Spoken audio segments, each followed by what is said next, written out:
Welcome to the Slop Farm. Enjoy the video. In this video, I will explain how to pay back Robinhood margin. Managing your margin account effectively is crucial for financial health. We'll cover simple steps to understand your current margin balance and the interest you might be accruing. Then, we'll dive into the easiest methods for reducing your margin debt, helping you regain control. Finally, I'll share practical tips to help you avoid future margin calls, ensuring a smoother investing journey. Let's get started. Before we dive into repayment, let's quickly review margin basics.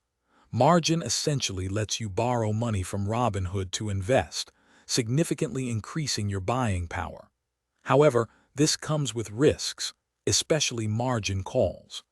A margin call happens when your account's equity drops below a certain percentage, typically 25% of the total value, as required by Robinhood. Understanding this threshold is key to managing your account and preventing unexpected issues. Paying back your Robinhood margin can be quite straightforward. One of the easiest ways is simply to deposit cash into your brokerage account. This directly reduces your outstanding margin debt. Another effective method is selling some of your existing securities. The proceeds from these sales will automatically be applied to your margin balance. You can also transfer funds directly from a linked bank account, which is a quick and convenient option for many investors. When managing margin, a few key considerations can make a big difference. Always monitor your margin utilization regularly.